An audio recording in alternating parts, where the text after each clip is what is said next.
우리 이번 강의는 우리 요한복음 15장의 말씀을 함께 생각을 이렇게 해볼 텐데요. 15장도 여러분이 이렇게 잘 아시는 말씀이라고 할 수 있습니다.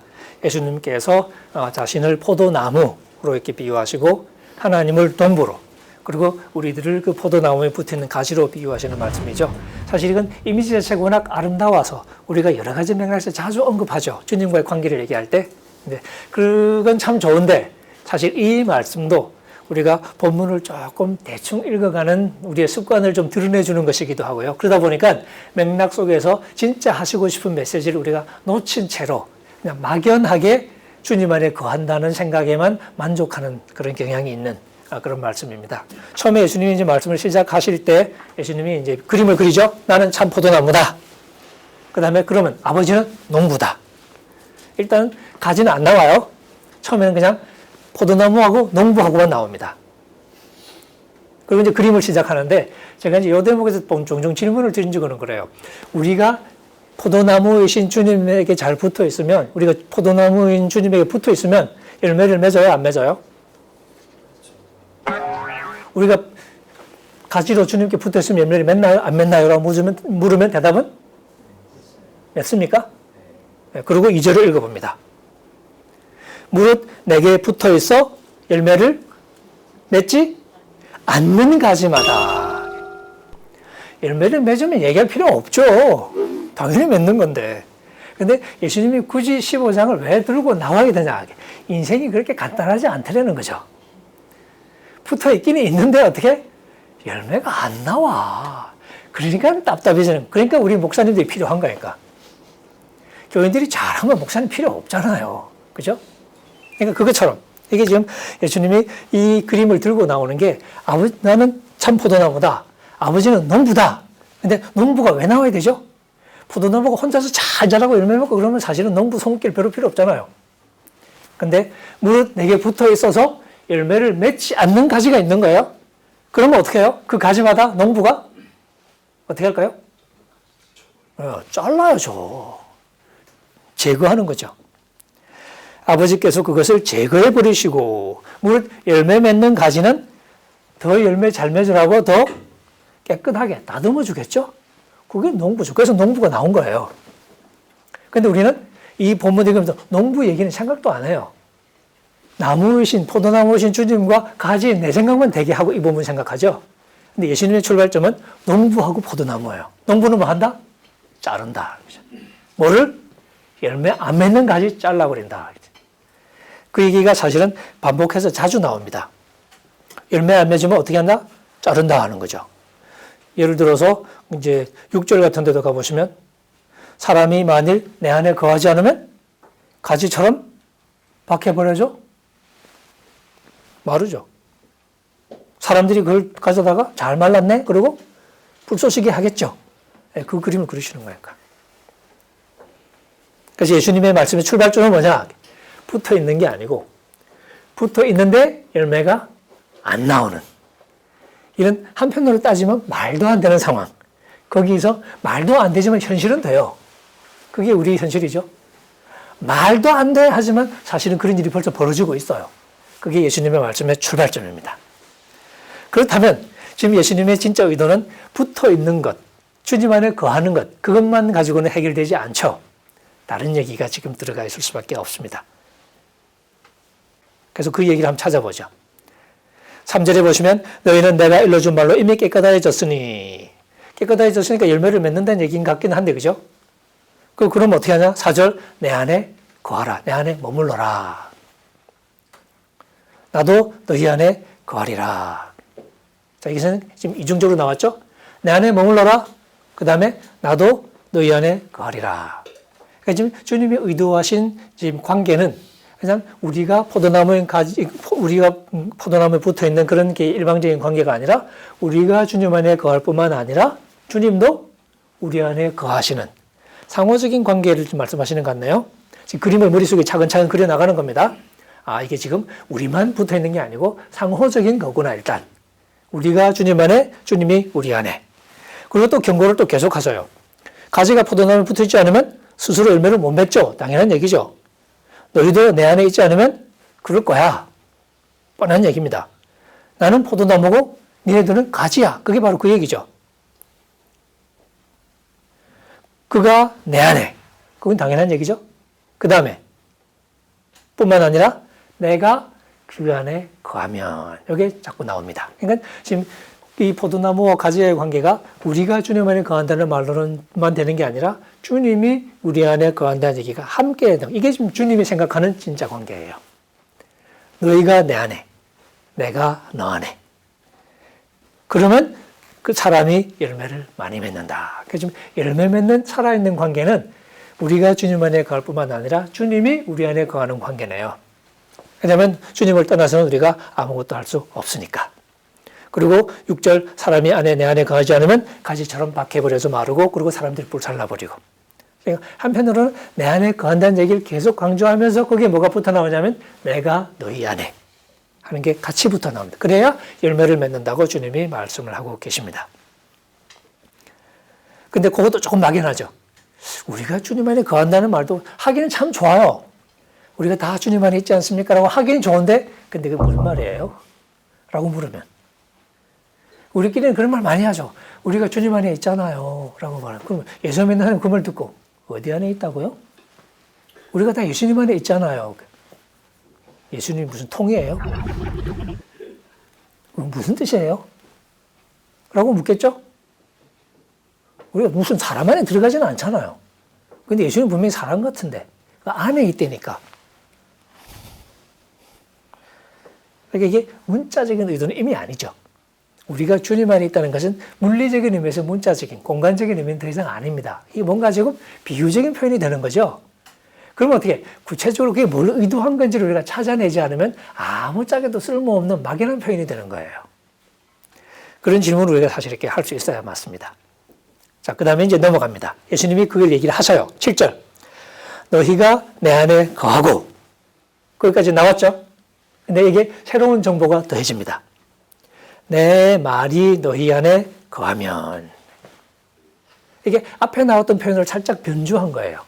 앞에 무슨 표현이 나왔죠? 너희가 내 안에 거하고, 그 다음에 내가 너희 안에 거하고, 이게 나왔었죠. 2번 나왔습니다. 근데 7절에서는 그 말이 살짝 바뀌어서 뭐가 거해요? 내 말이 너희 안에 거하면. 그러니까 주님이 우리 안에 거한다는 표현이 주님의 말씀이 우리 안에 거한다는 표현으로 살짝 바뀌었네요. 맞습니까? 그 변화를 우리가 눈여겨보면서 이제 읽어가는 거죠. 그러면 어떻게 되냐? 무엇이든지 원하는 대로 구하라. 그리하면 이루리라. 이게 이제 열매 맺는 관계를 조금 달리 표현한 건데요. 그러니까 열매를 맺는 관계라는 것은 결국 주님이, 우리가 주님 안에 거하고, 그 다음에 주님이 우리 안에 거하는 건데, 주님이 우리 안에 거하는 건 다시 말하면 주님의 말씀이 우리 안에 거하는 것이더라 하는 거죠. 그러면 우리가 이제 구하면 들어주시고 열매를 맺는 거죠. 그리고 8절 우리가 열매를 많이 맺으면 아버지께서 영광을 받으시고 너희가 내 제자가 될 거다. 이게 지금 살아있는 건강한 관계인 거죠. 자, 그러면 이제 우리가 조금만 더 구체적이 됐어요. 우리가 주님 안에 거하고 주님의 말씀이 우리 안에 거하고. 오케이. 그래도 조금 막연하죠. 그래서 좀 더 갑니다. 9절. 아버지께서 나를 사랑하신 것 같이 나도 너희를 사랑하였으니. 우리가 잘 아는 거죠. 아버지께서 나를 사랑하신. 사실 이 아버지께서 이게 성부 성자의 관계죠. 그 사랑을 그대로 받아서 주님이 오셔가지고 주님께서 우리를 사랑해 주시는 거죠.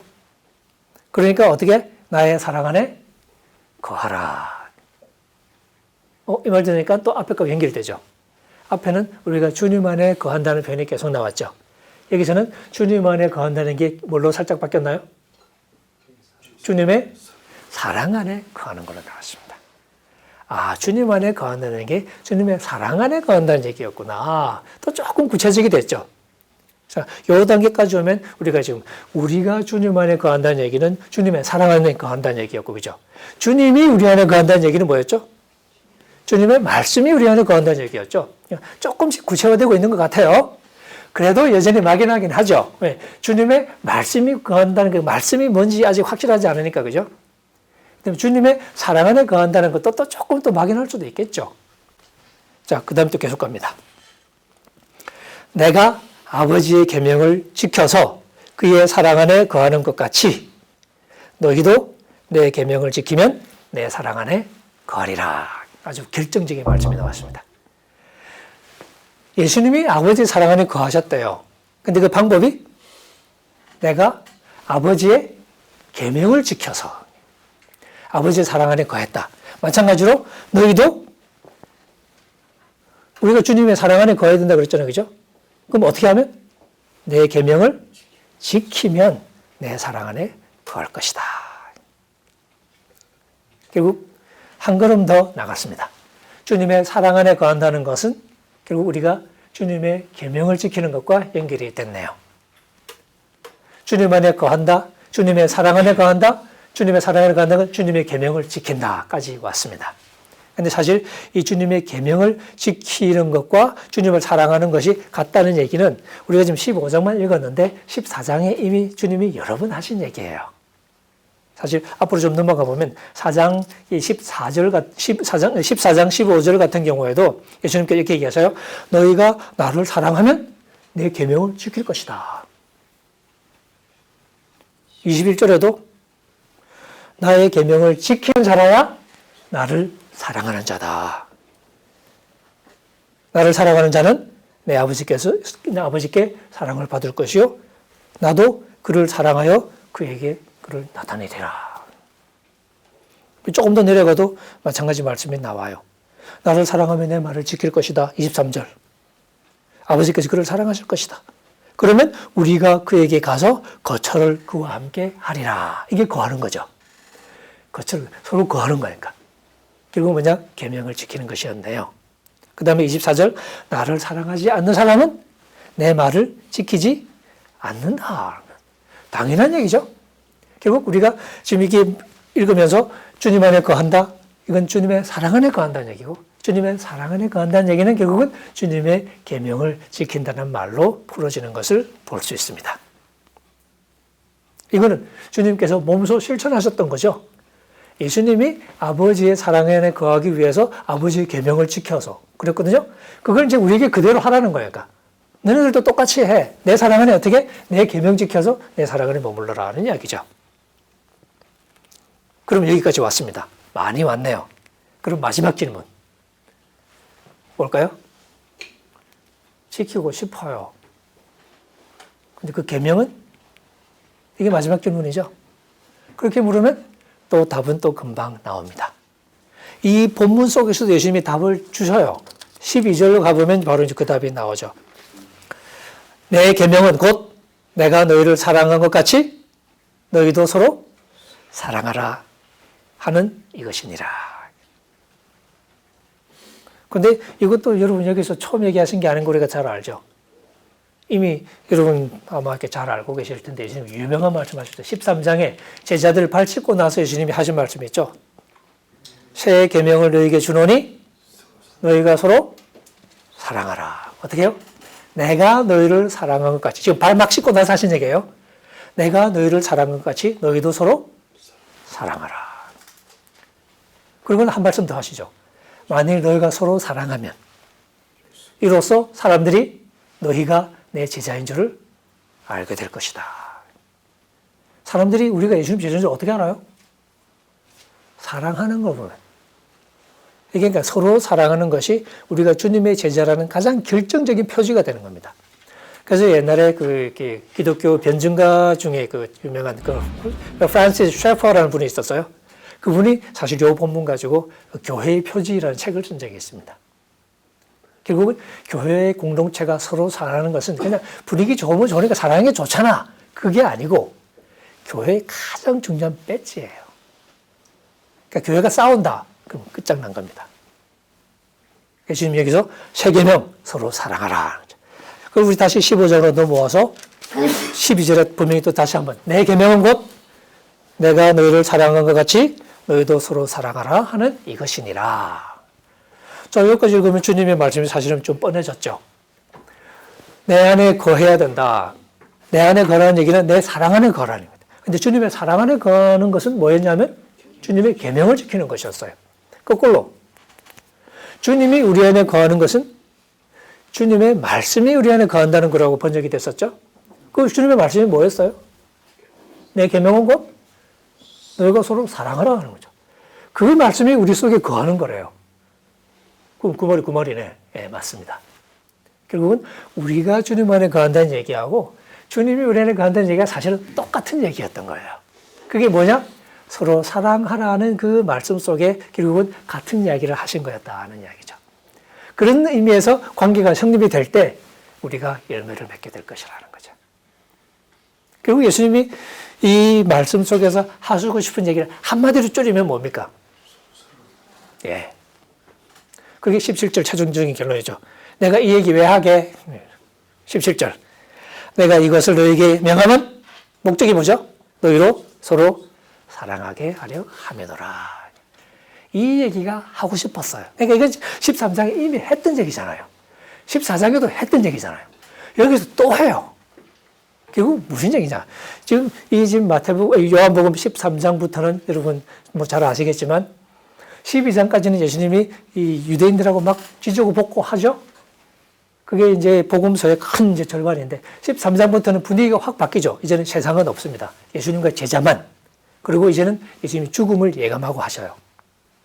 13장 시작할 때 예수님께서 이제 다 됐구나 하고 마지막을 예감하시면서 일어나서 제자들을 발씻고 그리고 하신 말씀이 유언인데 그때 뭐냐? 서로 사랑해라. 그 얘기를 계속 끌어오는 거예요.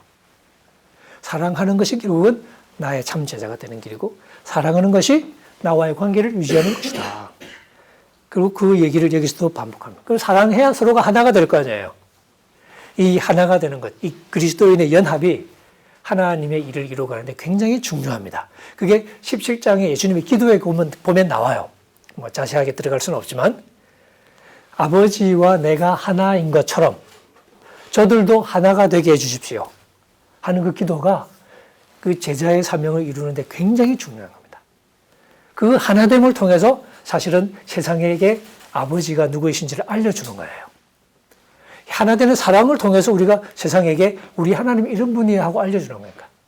우리 교회가 맨날 싸우면 그게 바로 하나님을 말해주는, 우리가 믿는 하나님이 이런 분이야. 뭐 어떤 분? 맨날 싸우는 분. 근데 우리가 사랑하면 우리가 믿는 하나님이 이런 분이야. 어떤 분? 사랑의 하나님. 사랑의 하나님을 우리가 이렇게 알려야 되는 거죠. 예수님이 17장 가면 이제 그런 기도도 하시고 20장 가면 21장 가면 제자들 이제 부활하시고 나서 또 다시 아버지께서 나를 보내신 것처럼 이제는 내가 너희를 세상에 보낸다 하고 파송하세요. 그러니까 우리가 여기 있는 것은 예수님처럼 아버지께 못 가서 남아있는 게 아니고 예수님이 보내서 여기 있는 거다. 파송받은 거죠. 그래서 요한복음에서 우리 제자의 삶을 선교적인 존재라고 말합니다. 제자의 존재 자체가 선교적이에요. 사명을 띠고 왔어요. 무슨 사명이냐? 아버지께서 나를 보내신 것처럼이니까 예수님이 오신 것처럼 같은 사명을 띈 거예요. 그게 뭐냐면 아버지와 아들을 세상에 알리는 거예요. 그런데 하나님이 어떤 분이죠? 우리가 뭘 알려야 되죠? 많은 얘기를 할 수 있지만 가장 먼저 하고 싶은 얘기가 뭘까요? 그건 하나님의 사랑이죠. 예수 안 믿는 사람도 다 아는 구절 있잖아요. 제일 유명한 구절.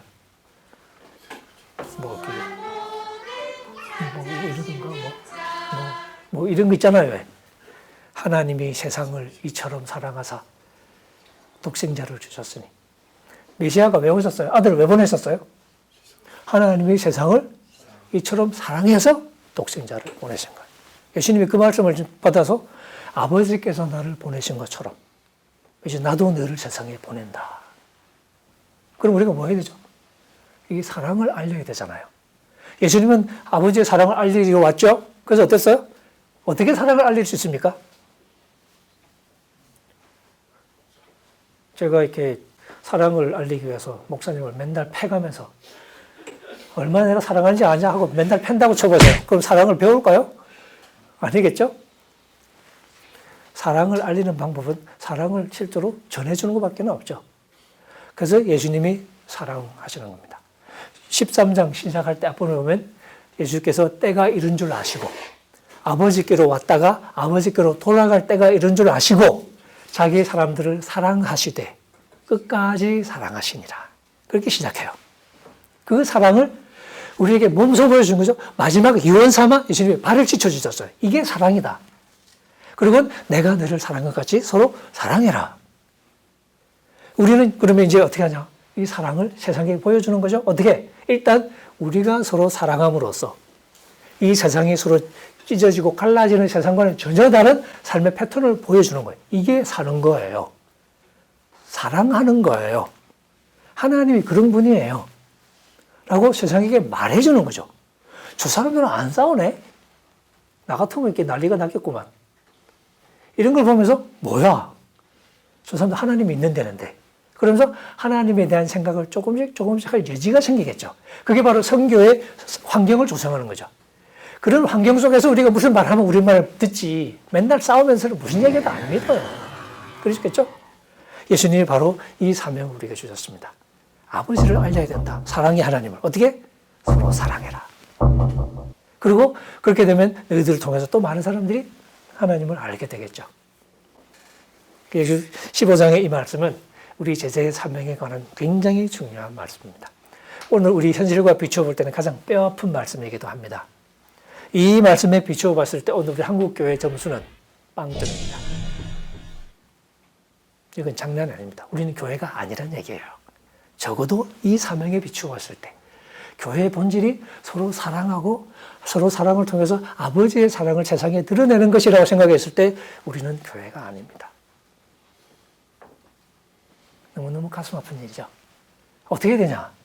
이 사랑을 회복하고 서로 사랑하는 법을 배우는 수밖에 없습니다. 그리고 그런 공동체를 만들어가는 거죠. 그래서 예수님의 이 말씀은 우리에게 가슴 아프면서도 너무너무 소중한 말씀이라고 말할 수 있습니다.